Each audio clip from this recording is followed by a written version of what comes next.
Hello नमस्कार बच्चों, आप सभी का मिशन लवसना के इस प्लेटफॉर्म पे स्वागत है। आज हम समझेंगे इकोनॉमी का एक बहुत ही सिंपल और स्कोरिंग टॉपिक, जीएनपी यानी ग्रॉस नेशनल प्रोडक्ट, जिसको हिंदी में कहा जाता है सकल राष्ट्रीय उत्पाद।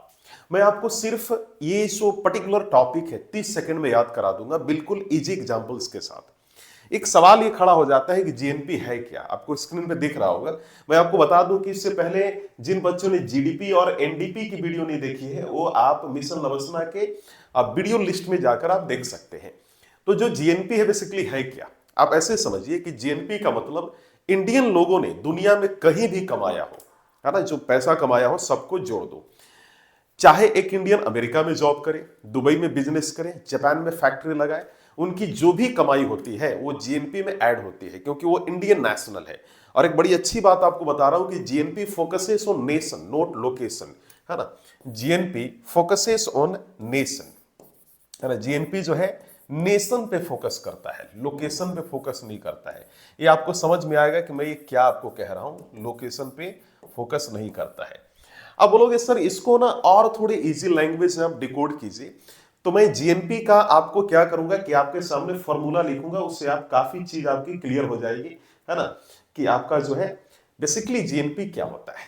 तो जीएनपी की अगर फॉर्मूला देखी जाए, जैसे आप सभी को जीडीपी का मैंने डेफिनेशन बताया था, आप सभी को एनडीपी का जो है आप लोगों को मैंने फॉर्मूला के साथ समझाया था, उसी प्रकार मैं जीएनपी को भी डिकोड करूंगा। आप ऐसे समझिए कि जो जीएनपी होता है ना, मैं इसको मिटा देता हूं सो दैट कि आप और अच्छे से समझ पाए, ठीक है।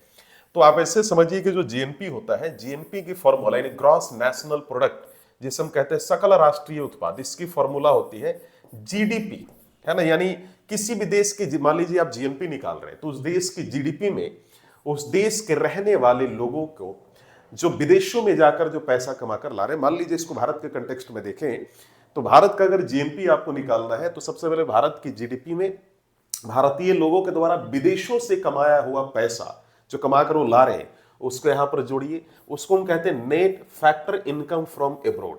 और जाहिर सी बात है कि जो भारतीय विदेशों से पैसा कमाकर फॉरेन से पैसा अर्न करके भारत में ला रहे हैं, आप उसको जीडीपी में जोड़ रहे हैं, तो जाहिर सी बात है वैसे लोगों की, यानी जो विदेशी जो फॉरेनर्स हैं, जो भारत में आकर के भारत से कमाकर अपने अपने देशों में पैसा ले जा रहे हैं, उसको भी तो आप इसमें माइनस कीजिएगा, है ना।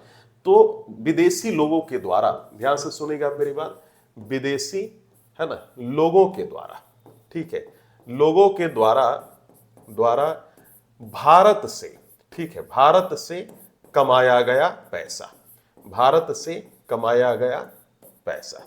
तो इसको क्या करना है कि जीडीपी में आपने जो net factor income from abroad जो आपने जोड़ा, उसमें से आप विदेशी लोगों द्वारा भारत से कमाया हुआ पैसा घटा दीजिए, आपका जीएनपी आ जाएगा। फॉर एग्जाम्पल आप ऐसे समझिए कि हमारे देश की जीडीपी अगर 100 रुपया है, आप ऐसे समझिए कि देश की जीडीपी अगर हमारी 100 रुपया है और या 100 करोड़ है, आप मान लीजिए, ठीक है, और प्लस भारत का एक ऐसा व्यक्ति है, जैसे मान लीजिए कैलाश खेर, कैलाश खेर को एक कॉन्सर्ट के लिए यूनाइटेड स्टेट ऑफ अमेरिका बुलाया गया, जिसके लिए वहां का एक बड़ा बिजनेसमैन या कोई व्यक्ति इनको 5 करोड़ रुपया पे कर रहा है। ध्यान से सुनिएगा मेरी बात को। तो जो इनको 5 करोड़ रुपए जो मिले, तो ये एक भारतीय व्यक्ति है जो विदेशों से कमाकर 5 करोड़ भारत में वापस लाएंगे। ये मैं कैलाश खेर की बात कर रहा हूं। तो यहां पर आप इनकी 5 करोड़ जोड़ दीजिए। और जाहिर सी बात है कि वैसे ही एक सिंगर है पाकिस्तान के, राहत फतेह अली खान, तो वो भी भारत आएंगे। जैसे आप अमेरिका से कमा कर लाए, तो वैसे भी तो व्यक्ति है। या मान लो जस्टिन बीबर एक सिंगर है, वो भारत में आया, भारत में कहीं कॉन्सर्ट किया, और वो यहां पर आकर उसको यहां 10 करोड़ रुपया मिला। वो एक विदेशी व्यक्ति यहां से 10 करोड़ लेकर अपने ही देश में जाएगा। तो जो विदेशी लोगों द्वारा भारत से कमाया गया पैसा यानी 3 करोड़, उसको जो है घटा दीजिए। तो सबसे पहले आप सभी को मालूम है कि बोर्ड मास क्या होता है। जब आप मैथमेटिक्स में आप बोर्ड मास का थ्योरम पढ़ते हैं तो आपको मालूम होगा। तो उसमें पहले ऐड किया जाता है, तो 105 करोड़ हो जाएगा, माइनस अब ये जो 10 सीआर आपको दिख रहा है, जो कि जस्टिन बीबर के द्वारा भारत से अर्न करके अपने देश ले जाया गया है, उसको इसमें से घटा दीजिए।